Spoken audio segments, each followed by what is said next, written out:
Run It Studios is the home of the Run Radio podcast and runradio.net, a podcast and station about the relentless, resilient, and innovative types, inspiring strides in life, business, and beyond. Welcome back to the Run Radio podcast. My name is Trina Wilcox, and the premise of Run Radio is talking with people who know a thing or two about being persistent, resilient, have some tenacity to go along with it. And my guest today, who does some writing, which requires all of those things, will tell us a little bit about what all of that means to him. Welcome, Jim Flynn. Thanks so much for having me. Thanks for being here. Tell me a little bit about your writing journey, how you got there, and specifically the topics that you choose to write about. I wrote even as a kid, a little bit in college. I always thought about being a sports writer, but then I decided to make a living and go into business. But while I was a stockbroker for a million years, I was a contestant on Jeopardy. Really? And to answer your next question, I lost. And not only did I lose, I bet it all on the last question and I got it wrong, which really feels bad. Aw. And on the way home on the plane, I live in Connecticut, so it's a long plane ride. I started writing my experiences because I had never read an article about what it's like to be a Jeopardy contestant. And I wrote it literally on an envelope and a napkin, and it got published in the big newspaper in Connecticut, the Hartford Courant. It was their Sunday magazine cover story. So, it was it was a terrific experience. I'm self-deprecating. I'm not afraid of making fun of myself. So I made fun of myself, and I had fun with a thing, and what it feels like to have Alex Trebek tell you got it wrong, and I got paid. I actually got paid for writing this article, and I got fan mail, and it was great. People said, "Oh, you should be a writer." Well, I had 3 kids to feed and had to put that aside for 30 years until I retired. But talk about being persistent. I retired because I had brain surgery. Really? And yeah, and I'm okay. And I was really lucky. And I had a great surgeon. And that was 8 years ago. And I'm still motoring around. And I've written 8 books since I've been retired. The first book was a humorous fictional memoir called Be Sincere Even When You Don't Mean It. And it was pretty successful for a first book by somebody who didn't know what they were doing and didn't have any publicity, didn't have a publisher, didn't have anything, just published it himself on Amazon. So that's what got me going. After my brain surgery, I had to retire because I can fake being the same as I was before, but I'm not the same. Oh, Some right. parts don't work as well. Like the math part doesn't work too well anymore. I can keep scoring golf. That's about it. But sometimes I forget my score and write down too little. It must be the surgery. Right. Yeah. But since then, okay, so I wrote a book and I picked up some real writers, I would call them, people who, New York Times bestseller kind of people who wrote to me about my book. They liked my book, which was really cool. And I've managed to become email buddies with a couple of them. That's 5, 6 years ago. And they occasionally give me advice. I decided to write my next book would be a novel. So I've written 4 novels and 4 short, funny books.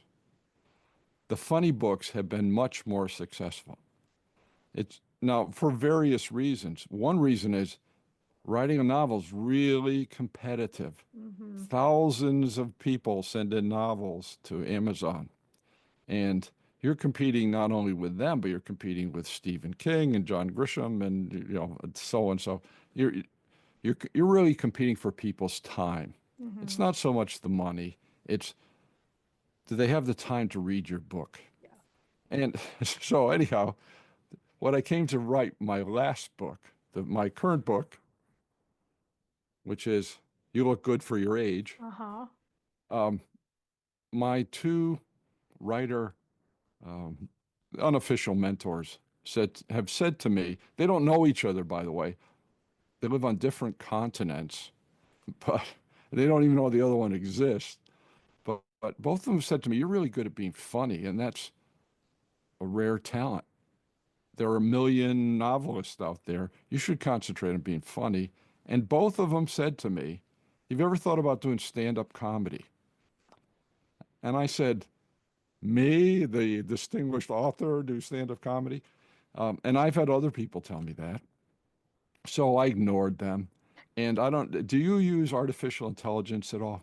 I have used Chat GPT. Yes. Yes. And I use it not to write for me, but to be my editor. Okay. Yeah. It's a tool. It's a tool. It can help, but shouldn't be the end all be all. No, and the tool's getting better all the time. And I Yeah. think if Yeah. you ignore it, you're ignoring the future, Exactly. and it's going to be with us. And learn how to use it without being devious Correct. or unethical about it. Exactly. And but anyhow, so I swear this is true. I am not making this up. I write a chapter, my novel, and I send it to Chat GPT, and I ask for editorial comments. And Chat GPT came back to me and said, "Did you ever think of being a stand-up comic?" And I said, not only that's true. And basically what Chat recognized is what the people recognize. My rhythm is like a stand-up comic. And even when I'm writing a novel, I'm funny. And they're thriller novels. I don't know how much of a market there's for people want thrillers to be like real serious, Yeah. John Wick and that kind of stuff. So anyhow, I said, now even Skynet is conspiring against me, and I should write another funny book. So, as I say in my book, I'm 73 years old. I'm not going to go do open mic night with a bunch of drunk millennials who throw beer bottles at me. I'm too old for that. That And doesn't sound like besides, a good time for you. no, No. I'd throw them back and then I'd get arrested. Yeah. So, um, and I live in very rural Connecticut. Yeah. I don't know if you know Connecticut. A lot of it's near New York City. I don't live anywhere near that.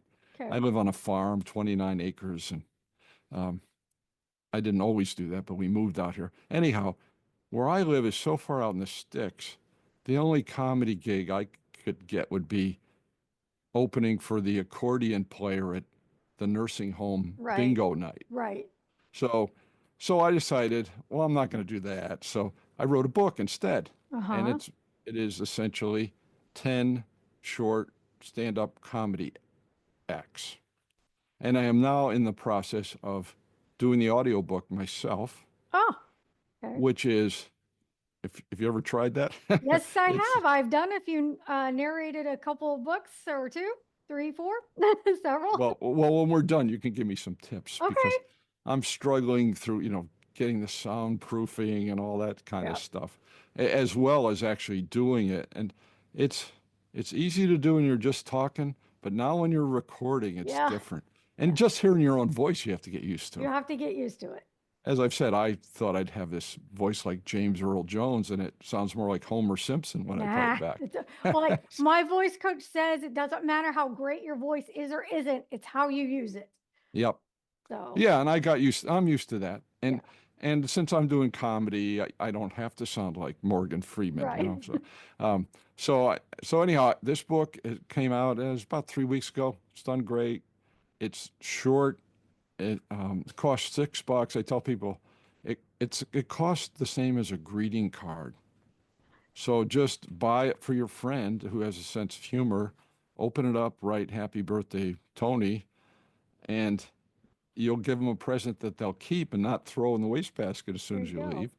And it is funny. It is very funny. If you read the reviews, people Okay. say it's not, I'm not everybody's cup of tea, but if you like the book, you're going to laugh. You're going to laugh out loud. Um, and it's done quite well. The problem is, I don't know if you've done books on Amazon, you want to get as many reviews as you can get because you start hitting their algorithm. Oh, right, Start right, saying, if you like this book, you might like that book. If you bought right. this, you might. So to hit their algorithm, you have to have more and more reviews. And the problem is, this isn't the kind of book people review. People review Yeah. thrillers and novels and romances and that kind of stuff. This is kind of a, well, this is the kind of book people read in the bathroom, Yeah. so, Right. which I'm not offended by. People have said, hey, I'm just going to leave it in my guest bathroom. Perfect. That's fine. I'm not going for Dostoevsky here. I just want to be Yeah. funny. Yeah. So anyhow, I'm encouraging people who read it to write the reviews. The reviews are all great. I just need some more of them. Yeah, good. Sounds good. Well, so have you thought about, since you said stand up wasn't really your cup of tea, what about, you see so many people talking about their team of comedy writers. Have you ever thought about joining a comedy team for sitcoms or any kind of entertainment field? I've given it some vague thought, but I wouldn't know how to start. Okay. And and I think the entertainment industry, I know someone who's did some screenwriting, fairly successful Yeah. screenwriter, and and he says if you have gray hair, they're really not interested in you. That's It's not really nice though. a young person's game. If anybody out there listening wants to talk to me about writing some jokes for them, I'm sure you'll put my email address up. Um, but I would do that. But also I do give talks to local organizations and Yeah. things like that. I'm there aren't a lot of comedy clubs in Colebrook, Connecticut, and Yeah. I live too far from New York City to go down there and do open mic night. So Yeah. Yeah. It's just this day and age, there's so much that can be done remotely, digitally. yeah, And I thought if you wanted it, put it out in the universe because it sounds like you really enjoy being in the space of funny. What are some tips people can get from you about being funny? Because it is hard. When I was on air, I remember one of the tips was be fun, not funny. So I've always tried to kind of remember that when it comes to, being engaging and not trying too hard. But is it just a natural gift for you, or do you have tips for people that want to kind of move into the comedy space? well, you do have to. Some people have the gift more than others. Yeah, My elementary school and high school teachers didn't always appreciate that gift, but right. well, I think I have it a little more than some other people might be. But my tip would be is find something you want to rant and rave about Yeah, and then talk about that. And it's like you're saying, don't try to be funny. yeah. Just take a topic that's not necessarily funny and write funny stuff about it. And deliver it in your own words, which isn't always that easy. I mean, you can Mm-mm. write your own words, but then saying them back is not always that easy. But people try to take, bathroom humor or stuff like that, and it's not funny, and it's been done a million times. Take somebody cutting you off on the highway and start with that. Or one of the chapters in my book is you ever get those stickers in the mail from charities that you didn't ask for with your Oh, name on them? uh-huh. Yeah, I start with that. That's not necessarily a funny topic. I think I come up with a pretty funny Yeah, take on it. yeah. So take things from your regular life that are that are are either unique to you or that you feel that you notice that other people don't notice, and start with that. For example, in my book, I have a chapter on prescription drugs, Okay. and that's not necessarily a funny topic, right? Well, it Um, shouldn't be. the The United States is one of the two countries in the world that allows prescription drug advertising on TV. Uh-huh. New Zealand is the other one. I have no idea about it. But we allow prescription drug ads, and my wife and I are watching the news, and old people watch the news. There's a lot of drug ads on the news. And I'm sitting there one night and I said, you realize the names they have for the drugs are completely made up. They're completely phony. They're just brand names. They're not the chemical name, which are Hmm. 50 letters long, and Right. even the scientists can't say them. They make up brand names. They hire advertising agencies. And I said to my wife, did you ever notice so many of these drugs have three-syllable names? They end with a vowel, and a lot of times it's A. And I go off on my new book, Kesimpta, Keytruda, Otezla, Viagra. There's 100 of them. Just so next time you watch a drug commercial, you're going to see, I bet, 3 syllables ends with an A. That must work for people, sound official and sell the drugs because that's their job. And I go on to say, using my crazy imagination, if the word Chewbacca wasn't already taken, that would be a prescription drug.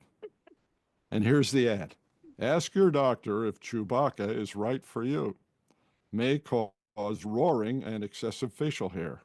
If you grow fangs, seek immediate medical attention.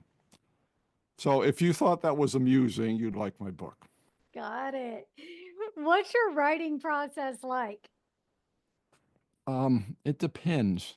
Yeah. Sometimes I do it on my phone. I'm driving my truck. Sometimes for the funny stuff. Sometimes I talk. Microsoft Word has a speech to translates your speech to written word. Yeah. So when I'm going to do something that I'm anticipating reading back, I try to dictate it and then revise it from there. But if I'm writing more the novel stuff, I just sit down and write. I try to write every day. What was your thought process on self-publishing versus trying to go the traditional route? Or did it even cross your mind to do traditional?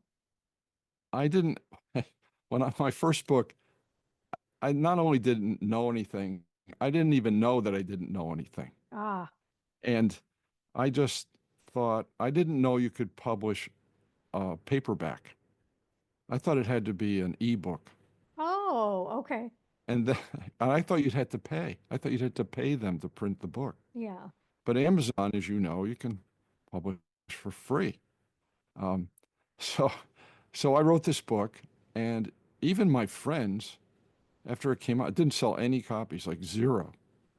And they said, "What's an ebook? Can I just buy the book?"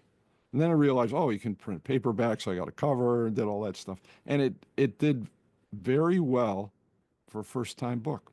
It is funny. It's still my second bestseller. Yeah. And then I went through the dance with an agent on one of my novels, and I ended up getting rejected. But it was a big time agent. I got in the door of a big time agent and made it through several steps before ultimately getting rejected. But then I realized even if I got accepted by this agent, it would be at least 2 years before the book got published. Yep. And I'm old. I said, I'm too old, man. I'm Yeah. just going to publish them myself. Yeah. And that does lend itself better to my short, funny books. Yeah. They're easier. For one thing, they don't have as much competition. Yeah. 2 of them are about golf. So people search for golf books. Here's a gift for Father's Day or Christmas. Yeah. That's when I sell the golf books, Father's Day and Christmas. Yeah. But the other funny books don't have as much competition. Not I don't know what the numbers really are, but people say 1,000 books a day hit Amazon, and some of them are now written by robots. And you're competing in that very big ocean. I am writing a novel right now. And I've thought about sending it to an agent, and I've thought about publishing it myself. I know if I publish it myself, I'm not going to sell that many copies, just because that's the nature of the beast.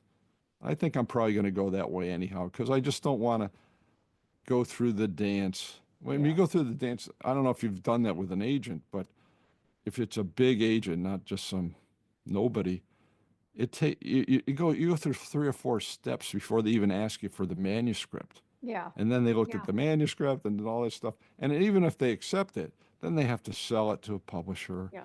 And then you're not the first on the list of the publisher. You're way down the list because you're nobody.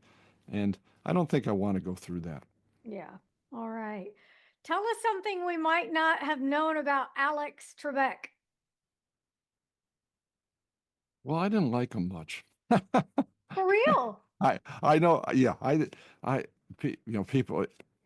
I was on so long ago. He wasn't like this iconic figure yet. Yeah.